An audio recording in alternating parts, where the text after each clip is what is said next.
Good morning guys. आपल्याला आता बघायचं आहे ALP to find largest number in an array. हा प्रोग्राम बघायचा आहे. त्याच्या अगोदर त्याचं एक्झाम्पल बघूयात, मग म्हणजे कसं डेटा घ्यायचा आणि कसं ते फाइंड आउट करायचं, आणि त्याच्यानंतर अल्गोरिदम बघूया. ओके. हां, याच्यामध्ये आपल्याला largest number in an array बघायचं. त्याच्यासाठी काय करायचं, पहिला मेमरी म्हणजे ॲड्रेस घेतला तो आपण तो घेतो काउंट व्हॅल्यूसाठी. म्हणजे जी काउंट व्हॅल्यू आपल्याला ॲरे घ्यायची, किती नंबरचा ॲरे घ्यायचं, 10 number 15 what ever it may be. तर आपण त्याच्यासाठी ॲड्रेस घेतो पहिला D000H. त्याच्यासाठी सपोज आपण दिलं की 10 नंबरचं म्हणजे 0A काउंटर व्हॅल्यू दिली. नंतर काय केलं, मग ते काय करतं आणि नंतर नंबर द्यावा लागतं आपल्याला ॲरेमध्ये, आणि नेक्स्ट मेमरी लोकेशन. मग नेक्स्ट मेमरी लोकेशनला आपण पहिला नंबर दिला, दॅट इज D001ला दिला 2F, D002ला दिला 3F, D003ला दिला F2, D004ला दिला 2C, D005ला दिला 7E, D006ला दिला 9F, D007ला दिला A9, D008ला दिला C8, D009ला दिला DF, आणि D00Aला दिला FF. तर याच्यातून बघायचं की सगळ्यात मोठा कोणता नंबर आहे. तर हे कम्पॅरिझन केलं जातं. मग कम्पेअर केल्यानंतर ते सगळं फाइंड आउट करून हे केलं जातं, रेक्टिफाय केलं जातं, बघितलं जातं, आणि नंतर रिझल्ट लिहायचं नेक्स्ट मेमरी लोकेशन आहे, दॅट इज D00BHला. तो आपण जर बघितलं असं थरोली तर आपल्याला दिसतं की FF it is a largest number. तर हेच आपल्याला प्रोग्राममध्ये बघायचं आहे. तर सगळं बघूया. आता हे झालं, आणि हेच आपल्याला डेटामध्ये लिहायचं आहे नंतर. तर आता आपण वळूया अल्गोरिदमकडे. तर अल्गोरिदममध्ये पहिली स्टेप आहे स्टार्ट, नंतर नेक्स्ट आहे load HL pair with memory address D000H. पहिला मेमरी लोकेशन म्हणजे HL पेअरमध्ये पहिलं मेमरी लोकेशन D000H लोड करायचं. ते कशासाठी, काउंट व्हॅल्यूसाठी. नंतर move the content of HL pair in register C. तर HL पेअरमधला कंटेंट म्हणजे जो आपण ॲड्रेस टाकला आहे D000H मधला जो पहिला कंटेंट आहे तो रजिस्टर सीमध्ये, म्हणजे तो HL पेअरमध्ये टाकला. म्हणजे काय, HL पेअरमधला कंटेंट रजिस्टर सीमध्ये आपल्याला काय करायचं, मूव्ह करायचं. म्हणजे त्याचा अर्थ काय, it is the counter value, म्हणजे काउंट व्हॅल्यूसाठी आपण रजिस्टर सी घेतलं. ओके. नंतर increment HL pair by 1. Program अगदी सोपं आहे. मग काय केलं, एकनी जो मेमरी ॲड्रेस आहे डेटासाठीचा तो एकनी इन्क्रीमेंट केला. पहिल्यामध्ये काउंट व्हॅल्यू टाकली. नंतर आता हा जो ॲड्रेस असणार आहे तो ॲड्रेस कशासाठी, पहिला जो नंबर घेणार आहे आपण ॲरेमधला त्या नंबरसाठी असणार आहे, राईट. नंतर move the content of HL pair in accumulator. मग पहिला जो नंबर आहे जो नेक्स्ट मेमरी लोकेशनमध्ये घेतलेला आहे तो म्हणजे HL पेअरमधला, मग तो कायमध्ये केलं, ॲक्युमुलेटरमध्ये शिफ्ट करायचा. नंतर काय करायचं, आता एक नंबर घेतला आहे त्या अकाउंट व्हॅल्यूमधला, म्हणजेच काय, एकने आपल्याला काय करावं लागेल, कमी करावं लागेल. म्हणजेच काय, decrement content of register C by 1. म्हणजे त्याच्यामध्ये काउंटर व्हॅल्यू आहे ना, रजिस्टर Cमध्ये काउंट व्हॅल्यू आहे, मग ते एकने डिक्रीमेंट करायचं. ओके. नंतर काय करायचं, पुन्हा नेक्स्ट मेमरी लोकेशन घ्यायचं, that is increment HL pair by 1. नंतर याच्यानंतर काय करायचं, पुन्हा एक नंबर घ्यायचा, move the content of HL pair in register B. मग नेक्स्ट जो नंबर आहे दुसरा नंबर तो रजिस्टर Bमध्ये घेतला. पहिला घेतला ॲक्युमुलेटरमध्ये आणि दुसरा घेतला रजिस्टर Bमध्ये, राईट. आता 2 नंबर आहे. नंतर काय, आपल्याकडे 2 नंबर आल्यानंतर नेक्स्ट इन्स्ट्रक्शन आहे compare content of register B with content of accumulator. म्हणजे दोघांमधले जे कंटेंट आहे तर दोघांशी कम्पेअर करावं लागतं. म्हणजे आपल्याला बघायचं की लार्जेस्ट नंबर कोणता आहे. आता 2 नंबर घेतले, पहिला ॲक्युमुलेटरमध्ये घेतला आणि दुसरा घेतला रजिस्टर Bमध्ये. दोघांच्या व्हॅल्यू म्हणजे कम्पॅरिझन केला. म्हणजे काय, जर पहिला नंबर हा काय असेल, कम्पेअर केल्यानंतर आपण काय केलं होतं, find the largest number from and 2 number बघितलं होतं, स्मॉलेस्ट नंबर फ्रॉम 2 नंबर असं बघितलं होतं. सेम कम्पॅरिझन आहे, राईट. फक्त ॲरे असल्यामुळं तो लूप जो आहे तो रिपीट होणार, एवढाच फरक आहे. तर याच्यामुळे काय करायचं आता, तर बघायचं की रजिस्टर Bमधला जर नंबर काय छोटा असेल, राईट, तर आणि ॲक्युमुलेटर जर मध्ये जर मोठा असेल तर बोरो जनरेट होणार नाही, राईट. आणि जर ॲक्युमुलेटरमधला जर कंटेंट काय असेल, मोठा असेल, सॉरी छोटा असेल, आणि रेजिस्टर बीमधला जर कंटेंट मोठा असेल तर बोरो जनरेट होईल. Borrow is nothing but carry in case of comparison subtraction. Okay, comparison or subtraction, clear. हे असं आपल्याला बघायचं. नंतर काय येणार, मग याच्यामध्ये कंडिशन येणार. If carry is equal to 1 म्हणजे इफ सिवाय sorry if carry is equal to 0 म्हणजे इफ म्हणजे जम्प इफ नॉट कॅरी, याचा अर्थ आहे म्हणजे जम्प इफ नॉट कॅरी म्हणजे काय, jump if not carry, that is jump if C Y is equal to 0 then go to step 12. म्हणजे जर कॅरी जर जनरेट नाही झाला, राईट, म्हणजेच काय, जम्प इफ नॉट कॅरी, जर कॅरी जनरेट नाही झाला तर याचा अर्थ काय की पहिला जो नंबर आहे तो मोठा आहे आणि ॲक्युमुलेटरमधला, आणि जो रजिस्टर बीमधला आहे तो छोटा आहे. मग डायरेक्टली आपल्याला स्टेप 12ला काय करायचं, जम्प करायचं. म्हणजेच काय, decrement the content of register C by 1, इथं जम्प करायचं. जर तसं नसेल म्हणजे अदरवाईज म्हणजे if cy is equal to 1 then move the content of register b in accumulator. म्हणजे जर कॅरी जनरेट झाला याचा अर्थ काय की म्हणजे borrow is nothing but carry in case of comparison, right. मग मी काय बोललो की जर register content of register B is जर काय असेल कॅरी जनरेट झाला तर आपल्याला काय करायचं की याचा अर्थ जो ॲक्युमुलेटरमधला कंटेंट आहे तो छोटा आहे आणि रजिस्टर बीमधला कंटेंट मोठा आहे. मग रजिस्टर बीमधला कंटेंट आपल्याला ॲक्युमुलेटरमध्ये मूव्ह करायचं, कारण आपल्याला फाइंड आउट करायचं की लार्जेस्ट नंबर. ओके, मग काय झालं तर पहिला नंबर आपण घेतला होता तो डिक्रीमेंट केला, नंतर हा दुसरा नंबर घेतला, नंतर काय करायचं, हे दोन नंबर आपण काय केलं ॲरोमधून घेतलं, म्हणून आता next step decrement the content of register C by 1 असं केलं. नंतर पुन्हा काय करायचं, आता हे लूप काय, जम्प इफ नॉट 0 म्हणजे jump if Z is equal to 0 then go to step 7. म्हणजे जोपर्यंत जी काउंटर व्हॅल्यू एकदम काउंटर व्हॅल्यू 0 नाही होणार तोपर्यंत हे काय करायचं, कुठं जम्प होणार, स्टेप नंबर 7 कुठे आहे, मग increment H L pair by 1 इथं. पुन्हा next move the content of H L pair in register B, नंतर पुन्हा compare the content of register B with content of accumulator, नंतर jump if not carry then go to step 12, नंतर otherwise किंवा if cy is equal to 1 carry is equal to 1 then move the content of register B in accumulator, नंतर decrement content of register C by 1. असं repeat करत कुठपर्यंत, जोपर्यंत count value register C मधली 0 होत नाही पर्यंत तोपर्यंत हे लूप काय होईल, कंटिन्यू होत नाही, म्हणजे रिपीट होत राहील. ओके, नंतर if Z is equal to 1 म्हणजे अदरवाईज म्हणजे काय, जर झेडची व्हॅल्यू म्हणजे सगळी काउंटर व्हॅल्यू 0 झाली, Z is equal to 1 then increment H L pair by 1. मग काय करायचं, इन्क्रीमेंट एच एल पेअरचा जो मेमरी ॲड्रेस आहे तो 1ने इन्क्रीमेंट करायचं.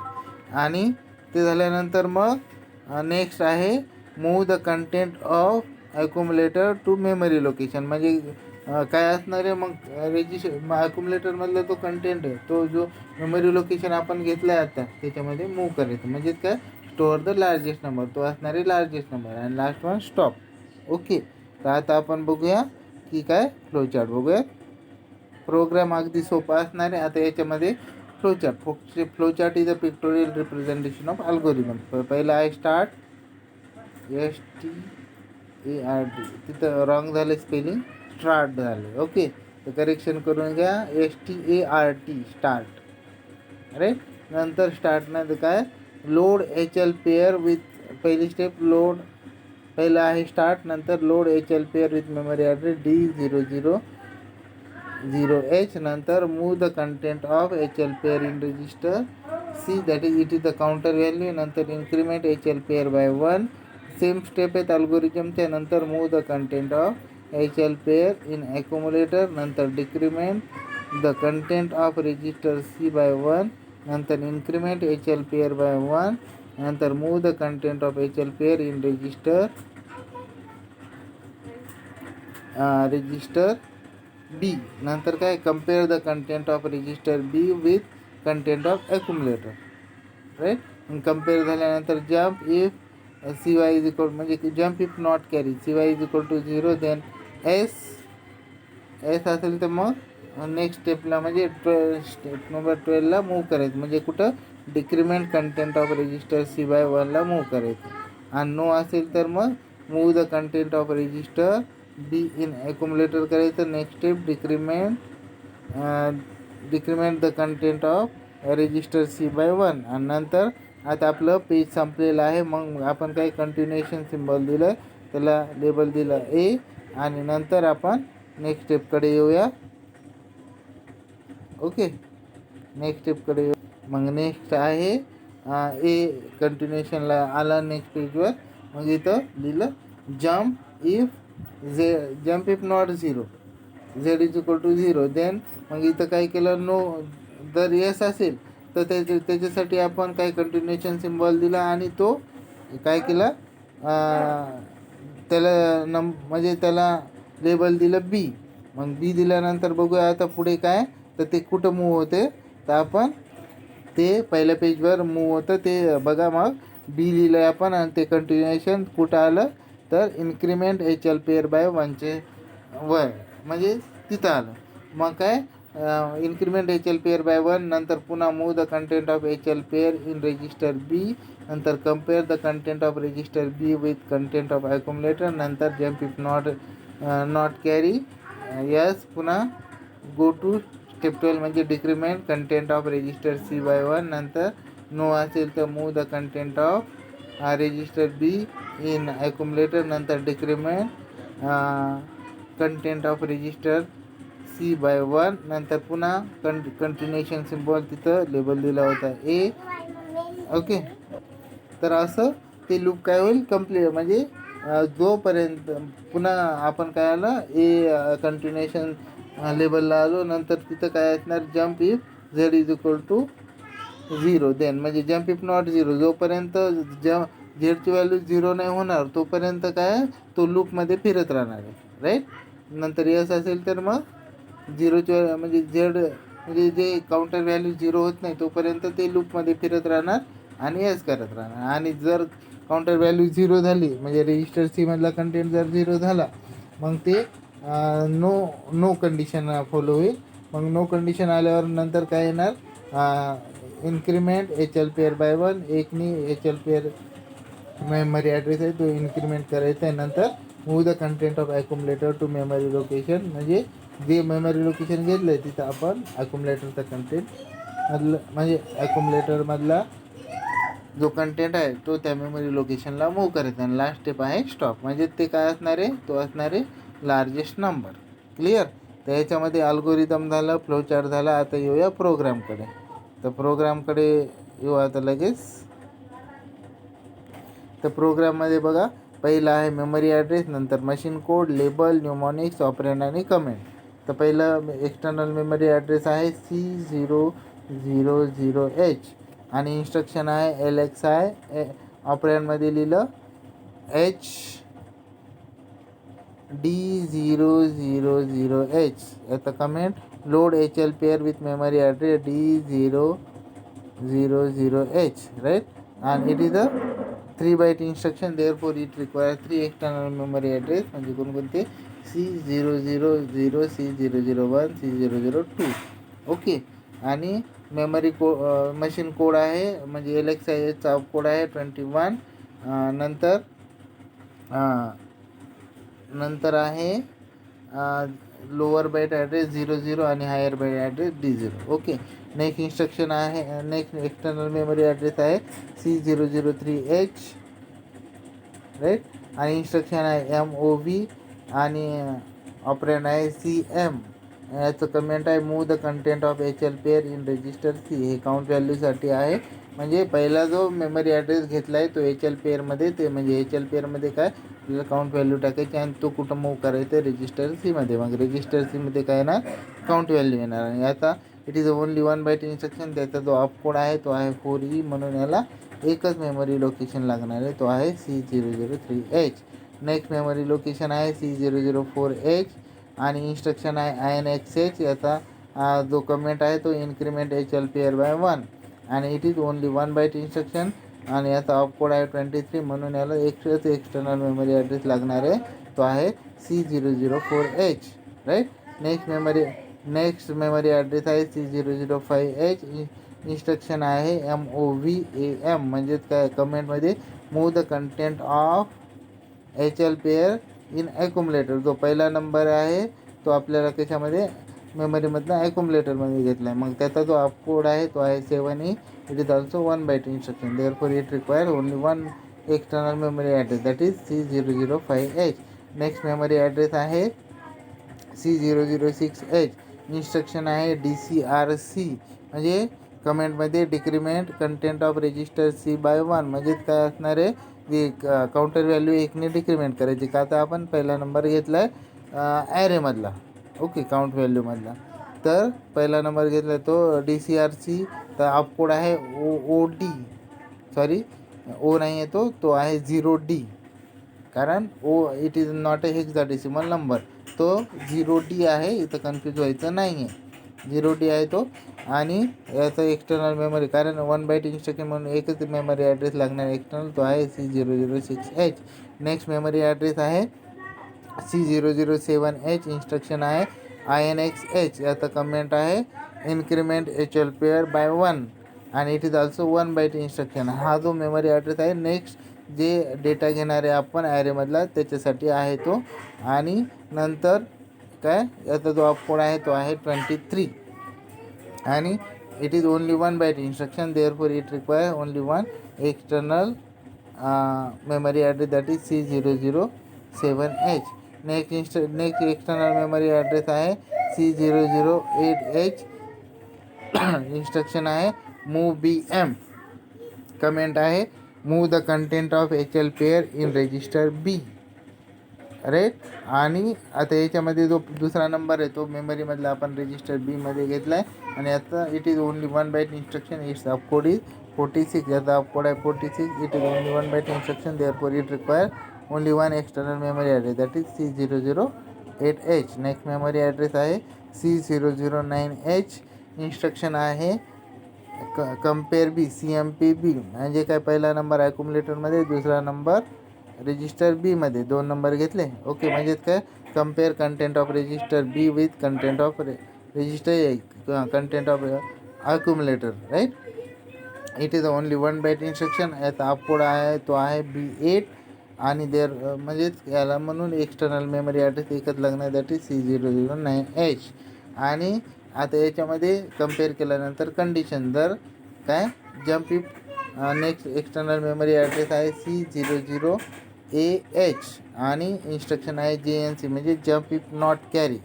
जर कॅरी जनरेट नाही झाला देन गो टू नेक्स्ट. ते त्याला ऑपरेंडमध्ये लेबल दिलं नेक्स्ट. तर नेक्स्ट कुठं जम्प झाला तर जम्प इफ नॉट कॅरी म्हणजे जम्प CY=0.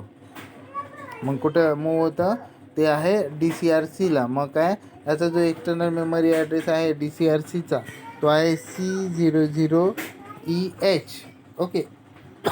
मग JNC is a 3 byte instruction. Therefore it require 3 external memory address. आणि मग याच्यामध्ये पहिला JNCचा ऑपकोड असणार आहे तो आहे D2 आणि जिथं जम्प झालं आहे त्याचा एक्सटर्नल मेमरी ॲड्रेस तो आहे C00EH. म्हणजेच काय मग लोअर बाईट ॲड्रेस लिहिणार 0EH नंतर 0E लिहिणार, नंतर हायर बाईट ॲड्रेस लिहिणार C0. राईट. आणि मग याला 3 एक्सटर्नल मेमरी ॲड्रेस लागणार आहे. कोणकोणते C00A, C00B, C00C. नंतर नेक्स्ट मेमरी ॲड्रेस असणार आहे C00DH. इन्स्ट्रक्शन आहे MOVAB म्हणजे अदरवाईज जर कॅरी जनरेट झाला तर, otherwise CY=1 then move the content of register B in register A म्हणजे रजिस्टर B मधला कंटेंट जर कॅरी जनरेट झाला याचा अर्थ काय पहिला नंबर हा ॲक्युमुलेटरमधला कंटेंट हा छोटा आहे आणि रजिस्टर B मधला कंटेंट हा मोठा आहे. आणि आपल्याला लार्जेस्ट नंबर फाइंड आउट करायचं म्हणून रजिस्टर B मधला कंटेंट ॲक्युमुलेटरमध्ये ट्रान्सफर केला, ओके. आणि it is also 1 byte instruction. आणि आता जो ऑपकोड आहे तो आहे 78. म्हणून याला एक्सटर्नल मेमरी ॲड्रेस एकच लागणार, दॅट इज C00DH. नंतर नेक्स्ट मेमरी ॲड्रेस आहे C00EH आणि इन्स्ट्रक्शन आहे DCRC. आणि जे आपण जम्प केलं होतं त्याचा जो लेबल होता तो इथं लेबल नेक्स्ट ॲज लेबल नाव दिलं होतं, मग तो नेक्स्ट इथं जम्प केला म्हणून तिथं त्याला लेबल दिलं त्याच्यासमोर DCRCला. आणि त्याचा अर्थ आहे decrement content of register C/1.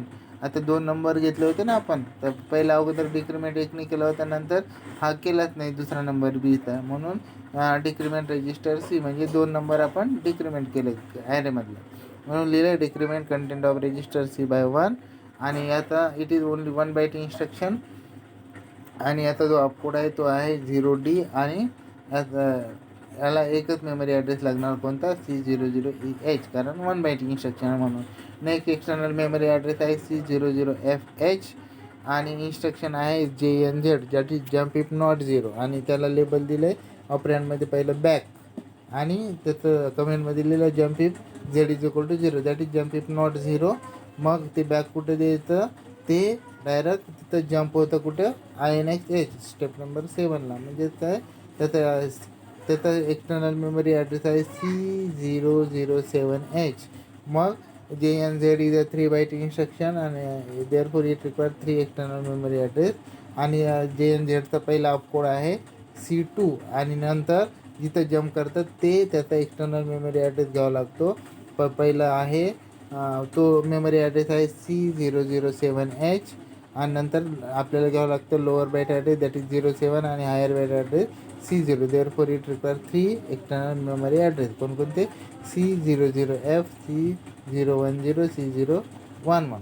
नंतर नेक्स्ट मेमरी ॲड्रेस आहे C012H आणि इन्स्ट्रक्शन आहे नेक्स्ट INX म्हणजे अदरवाईज. जर काउंटर व्हॅल्यू जर 0 झाली तर मग काय INX that is increment HL/1. म्हणजे काय अदरवाईज झेड आणि कमेंटमध्ये देन इन्क्रीमेंट HL/1. हा जो ॲड्रेस आहे तो आपल्याला रिझल्टसाठी घ्यावा लागणार आहे. ओके. आणि जोपर्यंत झेडची व्हॅल्यू काउंटर व्हॅल्यू 0 होत नाही तोपर्यंत ते लूपमध्ये फिरत राहील. म्हणजे कुठून JNZ पासनं जम्प इफ नॉट 0 पासनं मग बॅक म्हणजे INX, नंतर मूव BM, नंतर कम्पेअर B, नंतर JNC नेक्स्ट, नंतर मूव AB DCRC आणि नंतर JNZ, असं जोपर्यंत काउंट व्हॅल्यू 0 होत नाही तोपर्यंत. ओके. आणि INX is a H is only 1 byte instruction, therefore it require only one external memory area, that is C010H. आणि आता जो अपकोड आहे तो आहे 23, राईट. नंतर नेक्स्ट इन्स्ट्रक्शन बघूया, नेक्स्ट स्टेप बघू. ओके. नंतर नेक्स्ट आहे नेक्स्ट मेमरी ॲड्रेस आहे एक्सटर्नल, तो आहे C0113H. इन्स्ट्रक्शन आहे मूव MA. म्हणजेच काय कमेंटमध्ये move the content of accumulator to memory location. जो आता मेमरी लोकेशन केला ना आपण इन्क्रीमेंट, तर त्या मेमरी लोकेशनमध्ये ॲक्युमुलेटरचा कंटेंट मूव्ह करायचं. याचा अपकोड आहे 77. It is also 1 byte instruction आणि therefore it require only 1 external memory address that is C013H. Next external memory address आहे C014 आणि इन्स्ट्रक्शन आहे हल्ट म्हणजे टू स्टॉप. त्याचा जो अपकोड आहे 76. It is also 1 byte instruction. आणि म्हणून याला एक्सटर्नल मेमरी ॲड्रेस लागणार C0 एकच लागणार आहे, तो C014H. ओके. हा झाला प्रोग्राम. तर आता आपण बघूया डेटा. ओके. याच्यामध्ये काही क्युरी असेल तर नंतर विचारू शकता. आता डेटा बघूया काय. तर डेटा घ्यायचा आहे. तर डेटामध्ये पहिला मेमरी ॲड्रेस आहे तो D000H. त्याच्यामध्ये दिला 0A. हे असणारे काउंटर व्हॅल्यू, म्हणजे हे असणारे ॲरे, म्हणजे किती नंबरचा ॲरे, 10 नंबर 5 नंबर वॉटेवर आपल्याला आपल्यानुसार देता येतं. तर आपण दिलं इथं 0A म्हणजे 10 नंबरचा, म्हणजे 10 नंबर दिले. तर काउंटर व्हॅल्यू, यालाच काउंट व्हॅल्यू बोलू का काउंटर व्हॅल्यू बोलू. आता पहिला नंबर असणार आहे आपला, तो ॲड्रेस दिला डेटा, म्हणजे त्या ॲड्रेसला डेटा दिला. सपोज D001ला दिला 2F, D002ला दिला 3F, D003ला दिला F2, D004ला दिला 2C, D005ला दिला 7E, नंतर D006ला दिला 9F, D007ला दिला A9, D008ला दिला C8, D009ला दिला DF, D00Aला दिला FF. ओके, तर याच्यातून कम्पेअर केल्यानंतर जे आपल्याला ॲन्सर मिळेल तो असणार आहे FF आणि तो नेक्स्ट मेमरी लोकेशनला स्टोअर करेल. तर तो असणार आहे रिझल्ट. म्हणजेच काय, to find largest number from an array, असं आपल्याला संपन्न म्हणजे ते आपण तो प्रॉब्लेम सॉल्व करून टाकतो. ओके, म्हणजे आपल्याला मिळून जाईल. म्हणजेच काय, नेक्स्ट मेमरी लोकेशन आहे D00BH आणि तो जो हायर लार्जेस्ट नंबर आहे ॲरेमधला तो आहे FF.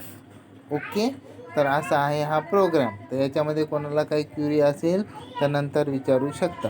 ओके, तर हा झाला आपला largest number to find largest number from an array. Okay, ठीक आहे, तर आपण स्टॉप करू.